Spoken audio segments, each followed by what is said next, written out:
Queen. It's time to start. What are you doing? Trying to be a beacon, girl. Why? For what? But, Andre, the visibility matters. We need to show who we are. Yes. Authentic visibility matters. I don't know how authentic you're being right now, though. Okay, fair enough. Be that way. Take away all my fun. Yes. Hi, everybody. Yes. Welcome.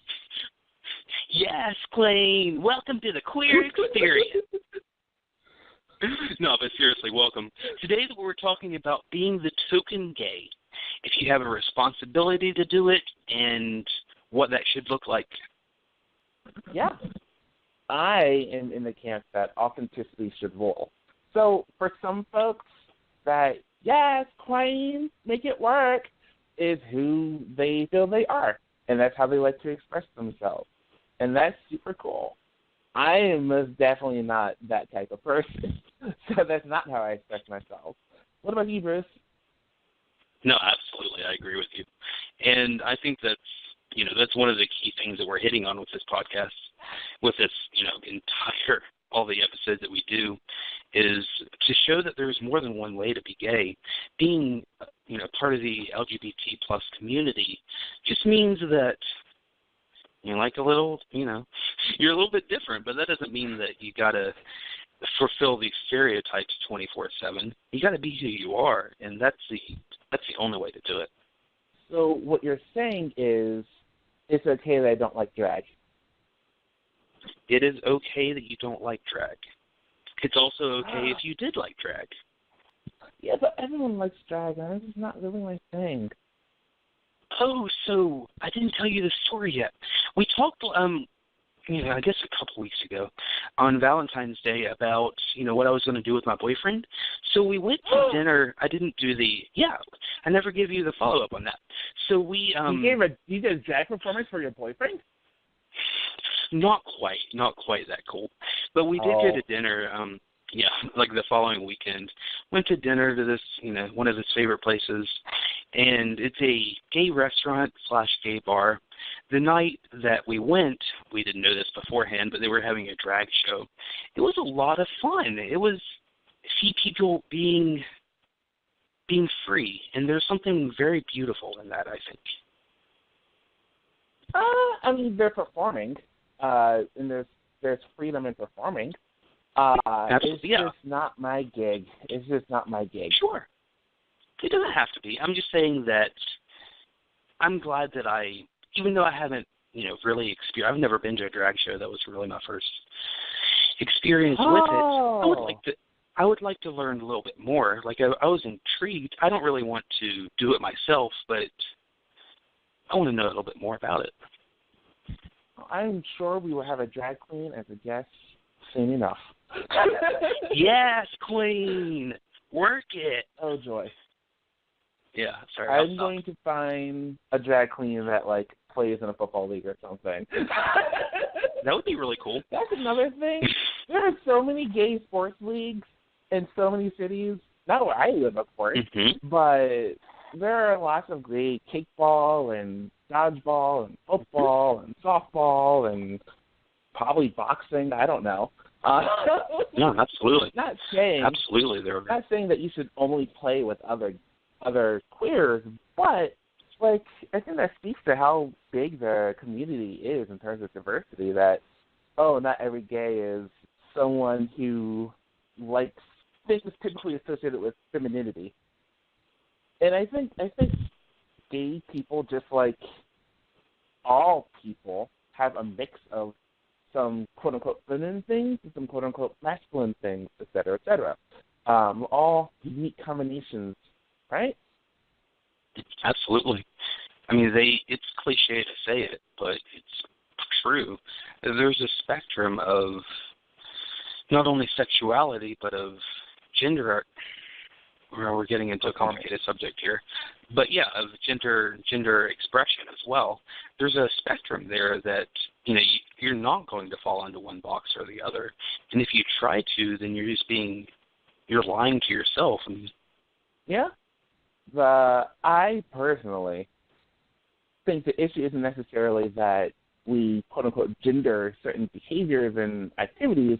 It's more that we shame people who do things associated with the other gender, because people should be free to do what they love to do, you know? That's absolutely true. And, I mean, it's just about personal freedom to me is just, I mean, that's what it comes down to is be who you are, be authentic. So what I'm hearing you say is, yes, liberty, right? Did I catch that? Yes, girl. Absolutely. That is quite true. But with that said, with authenticity, there are a lot of folks who may feel that they have to express themselves in certain ways. And let's go to the bigger community. We will talk about student performance within the queer community at a later date, I'm sure.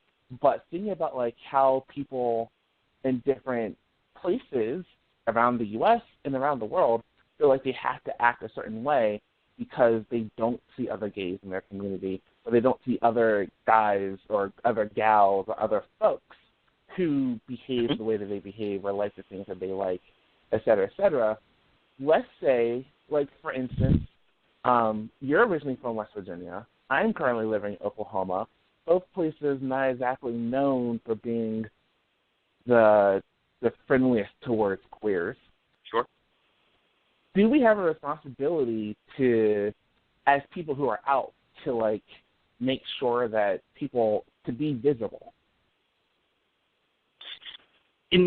Whenever you were saying that, in my head, going back to a discussion of religion and of Christianity, there's that in the faith as well, of you have to be a good example to show what a good Christian life is. And I feel like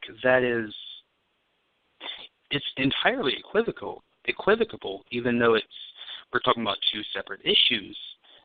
There is that pressure as well to not to be, hooking up in bathhouses and all this stuff, but to be, I mean, you get what I'm saying, though, right? That you have to. I mean, some people want to hook up in bathhouses. I probably would not do that. But I think I understand what you're saying. So you're saying just like how a Christian should live as an example of what a Christian faith really is, if you're someone who's queer, you should live authentically but outwardly, so folks know what your identity is and know that you're still you, regardless of who you may love or what your body may be. Exactly.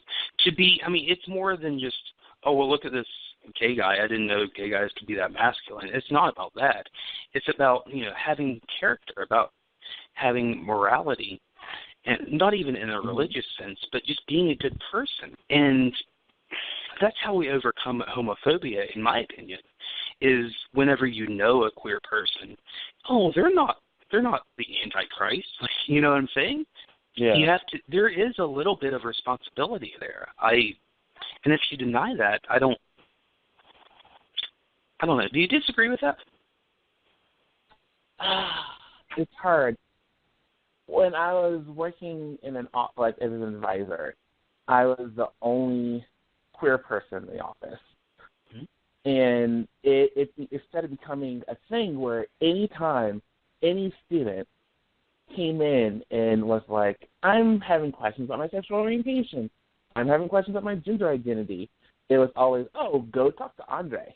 And it became a thing where I was the quote-unquote token gay, where it was, I'm now responsible for shepherding all these people through these major identity crises, or just identity conflicts or identity questions. Now, there's a good and bad side to that, though, isn't there? I mean, you're helping these kids that they need somebody to talk to that understands what they're going through. But on the other hand, it kind of it turns you into this freak show factor that, oh, well, here's our token queer you can talk to. So, I mean, there's that dichotomy that you have to recognize, but how do you overcome that? Should you even try to overcome that? I don't know. I guess this also as being a black guy who mostly lives in white areas and works with mostly white people. I was often taken black in that office for a long time. And so, and even when I was working with little kids, I could see that a lot of boys were just drawn towards me because they weren't used to seeing men in elementary schools working with them, and a lot of the kids of color were drawn towards me because they weren't used to seeing a person of color coming and working in elementary school. So on the one hand, it's like, that's cool. There's like this cool connection that's already like, I wouldn't say like built in, like we're robots or something, but it almost felt like, oh, there's like this snap connection I can make with these students or there's others in the community.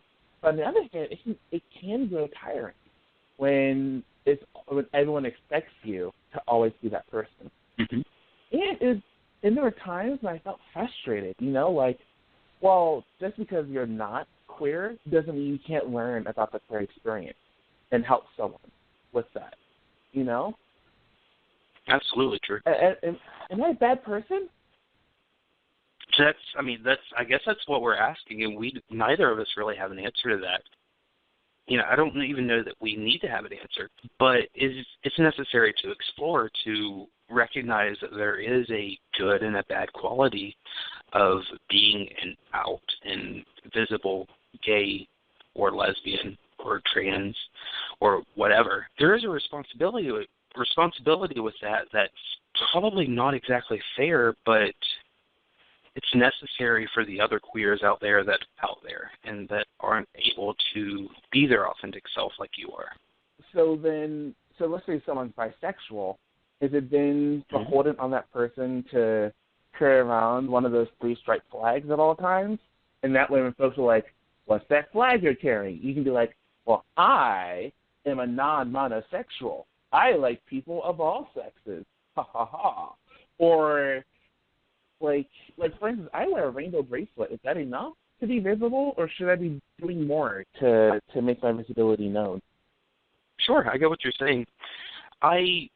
To me, it's not even about, how you don't have to drape a flag over your head and walk around 24/7. That's not what it's about. It's about, just being open, not whenever someone asks you a question that you kind of hints at your sexuality and you dance around it because it's easier. I'm not sure if that's great.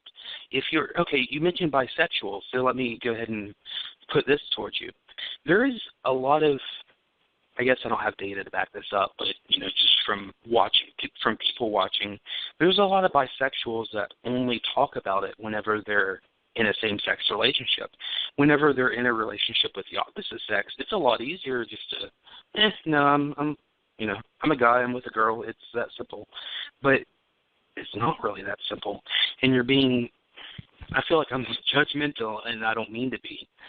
But you kind of have to just tell your authentic story, even if it's not the easiest option. If you're someone who's out, you don't necessarily need to be loud and proud 24/7, 365, but you also need to be honest when asked. Yeah, that's what I would say.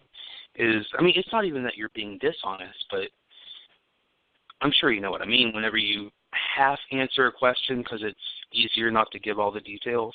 I do that. I'm sure everybody does that. So, that's really what I'm talking about, is just to not be afraid to talk about what's going on and who you are, even if it's not the easiest option. And what about, should we say as teen queers who live in maybe not the most queer-affirming locations, does that mean that we should be getting involved with our local queer communities if they exist, or trying to start queer communities if they don't exist, so that we can have the means of reaching out to people who may be either too afraid or not in a position to be able to publicly come out? Well, I think it depends on how you're asking it. If you have a responsibility as a person, then no, you have to do what feels good to you. But if you have a responsibility as a citizen, then maybe. But that's a bigger issue. That's, you tackle the citizen aspect of it after you're okay with yourself. You have to kill those inner demons before you can get to that point. Yeah, but I don't think you need to be perfect before you can start helping and reaching out to other people. No one's perfect. But whenever you're too insecure to even say that, well, I have a girlfriend, but I also kind of like boys, whenever you can't even say that, then you probably shouldn't wrap a rainbow flag and march down the street. If you want to do that, by all means, you should if you want to, but you don't have that responsibility. No, not really. I think this is an interesting question to put up to our listeners. I would love to see on Twitter some of your responses to this, because it's something I've struggled with both personally and professionally. What about you, Bruce? Have you given much thought about this before? Yeah, and even though it sounds like I'm advocating for a certain position, I'm more just, putting out my theory. You can set me straight, and I'll, happily accept that. But this is kind of, how I'm feeling right now. And that's what we're doing, is just exploring these issues. Yeah. No one can ever set you straight. I hate to say this, but your sexual orientation will probably... Yes, queen. Preach it.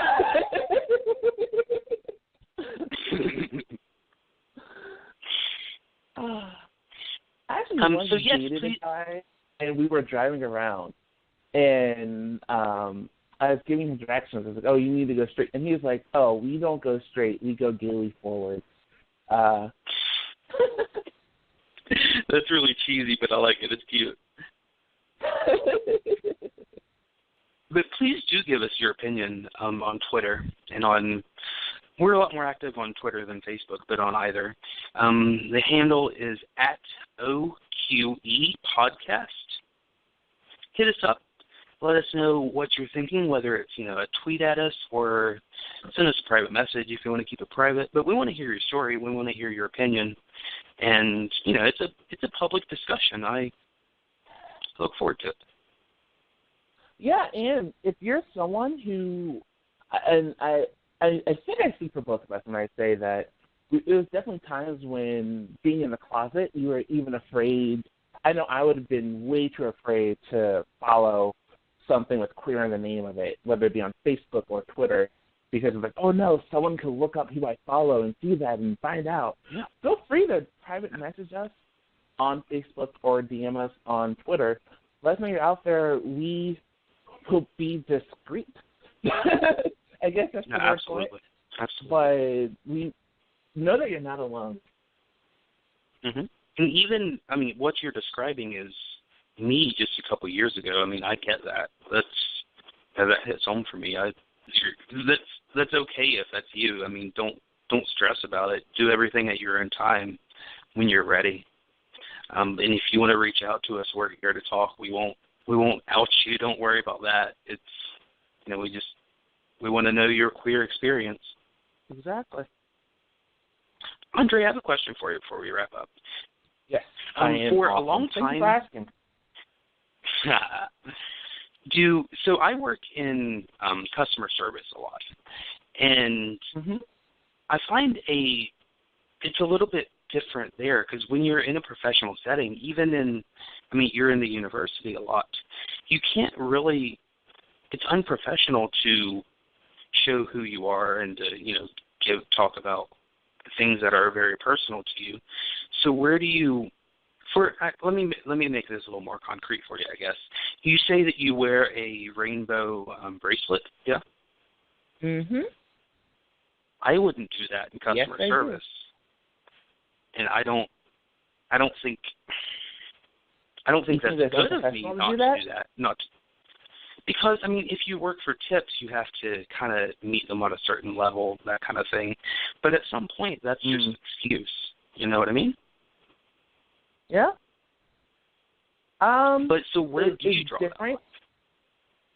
Well, so in working for a university, it's different because we're all about helping students make their own path, professionally, academically, and personally. So with that comes some self-exposure.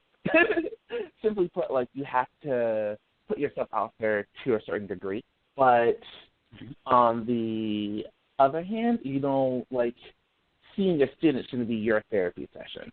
So students knew vaguely that, most of my students knew that I was gay, knew that I was a Christian, could tell that I was black, and knew that I wasn't native to Ohio. But they didn't know much more than that unless it was relevant. So a student comes to me struggling with anxiety or depression, I might reveal a little of my story and then help them find the resources they need to help themselves. Students struggling with finances, again, tell them a little of my story so they can feel a bit of connection and know that they're not alone, which is a phrase I repeat a lot. And then I help them find resources to make their decisions. Does that make sense? It absolutely does. It makes sense in the university setting, but what would be your response to, people like in my situation where you do that and you make less money? I think it's all about knowing how and when to self-disclose is the term, to talk about yourself. If you're in customer service, it's not too much that you talk about yourself. But I also know that, like, for instance, if I'm talking to either a server at a restaurant or, say, an employee at a store or on the phone to someone who's working with me on some kind of support issue, I have no problem revealing my sexual orientation. My tax lady, even. I have no problem talking about it. I told her, 5 minutes of our conversation, it came up. Because there's always that question of, are you married? And like, oh, I wish I was married, but no man seems to want to marry me. And then, that's a self-disclosure right there. And then I find there's some folks who are like, okay, let's move on, and other folks who laugh at the joke, and now we're more connected. So maybe in a field like customer service, you're not necessarily running around with a rainbow flag. Sure. But again, if you're talking to someone and they bring it up, or if they talk about those kind of issues, or you think they could somehow benefit from hearing a relevant part of your story, then I say go ahead and share it. Sure. And I think that's kind of the line that I've narrowed out is as much as they share with me, I feel like because in that professional setting you have to let the customer set the boundaries. If I see, for example, and I do this a lot, and this might not even be good, so don't judge me, but feel free to, correct me if you don't think this is the way to do it. So if I see like a gay couple that I'm waiting on, I will treat them differently. I will, I'll even get a little, my wrist a little bit limper, you know what I mean? And just subconsciously I'll, not quite the yes claim, but close, because I know that you can connect on that level. Are you doing that authentically, or are you doing that as a performance so they can know who you are without you having to say it? Customer service is a performance, beginning and end. Okay, then. Yeah. Gotcha. Is that true? I don't work in customer service, so okay, it's no, hard fair for me enough. to say that. So does that make it okay, or is that merely an excuse? I don't have an answer to this. You're treating them different because you connect with them more. We all connect with people. Like, I connect with certain students more than I connect with others. It's just humans are humans. But it's not like you're giving them free food or paying for a bill yourself so they don't have to pay or anything like that. So, yeah, you're right. If you're a stand-up comedian, you would play to one audience different than you would play to another. It's the same exactly. thing. Exactly. It's not necessarily even. You shouldn't do that if you're a straight guy and just trying to exploit to get a bigger tip. So there's a level of authenticity that you need to respect, but you can still play to your audience, I think. And even we're almost running out of time already, but let me ask you, does that extend into other areas as well, maybe non-professional settings? Do you play to your, I think everybody does this, do you play to your parents differently than do you do your friends? Oh, yeah. So, I mean, who are you being inauthentic to? Differently. Yeah, that's very true. There's different so, I mean, you get my point? We're all more than one kind of thing, though, right? So I can humans see different parts of the same shape without changing my shape. Mm-hmm. You know, if I'm a cube, because I am pretty nerdy, so I guess a square is pretty much a good shape for me to be. So if I'm a cube, because, you know, we live in a three-dimensional world. Yeah. That was a joke, but never mind. No, I get it. I'm sorry. I can show different people different sides. Oh, thank you. I can show different people different sides of my cube and still be a cube. If I were to start being inauthentic, like going, hey, yo, yo, yo, or being like, yeah, neither one of those is anywhere close to who I am. That would be like changing my shape, you know? I get it, and I think that's a good analogy. Is you can show people different sides of yourself that's still authentic, even if it's not the entirety of your being. Yeah, different situations require different performance, different parts of myself. I'm not going to be super formal at home or with friends, but I would be super formal at a black tie event or at a political event where I'm with elected officials. Mm-hmm.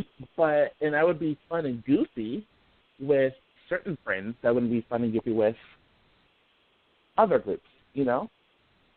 Mm-hmm. So it's all sorts of lines and whatnot. But it's definitely not a clear-cut issue, I think. Sure. And sometimes... Oh. Sorry. Yeah, please. No, go for it. No, go. No, go. No, you go. You go. You go. Okay. No, you go. I'll go. You go. Okay. I'll go. Fine. No, I'll go. Okay, here. I'm sorry, buddy. Go ahead. No, this is just a small pet peeve of mine. Don't feel bad. I hate it when someone says no judgment or don't judge me or something like that, because we judge everything always, period. There's always, anytime you look at something and form an opinion, that's a judgment. But that doesn't mean you have to negatively appraise something. So you can tell me, oh, this is how I do my job. I can be like, that's a positive thing, and that could be slightly positive to like incredibly positive.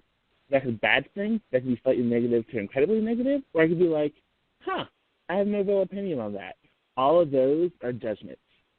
It's just a matter of whether we're negatively appraising it or not negatively appraising it. Yes, but I'd like to push back on that, even if it's just a matter of semantics. So, I mean, judgments and opinions, I think, are completely different. Opinions are okay, and it's even okay to verbalize those.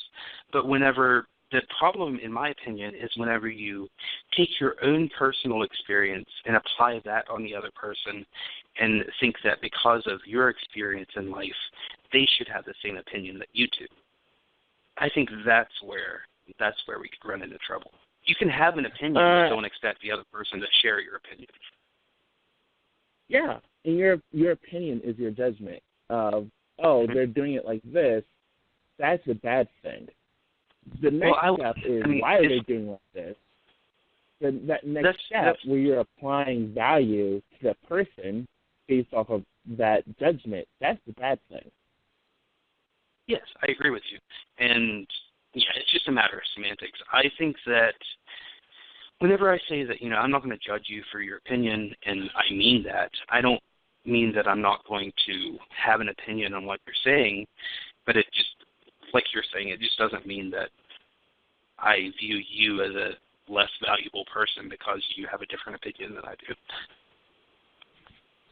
Yeah, it's a semantical thing, but it's a semantical thing that really irritates me. I get it. I can't guarantee that I won't say that again, but I get what you're saying. Oh, I told you, you don't have to feel bad about it. It's not I'm judging you.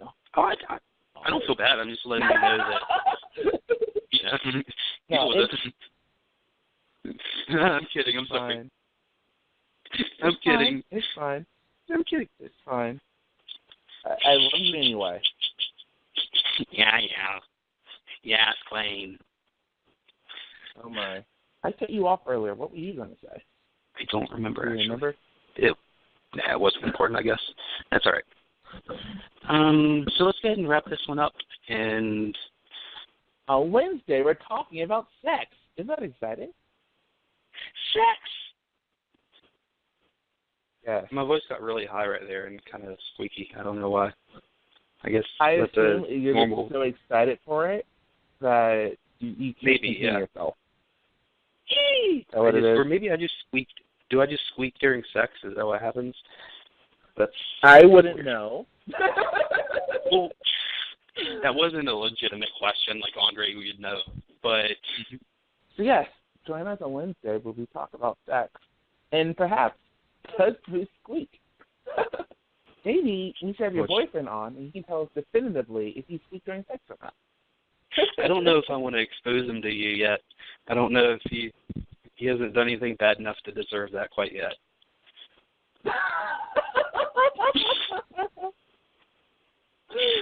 Well, wait. There's any conclusion to this shade on Wednesday. Yeah, come back on Wednesday. We'll be talking about sex. Bye, y'all.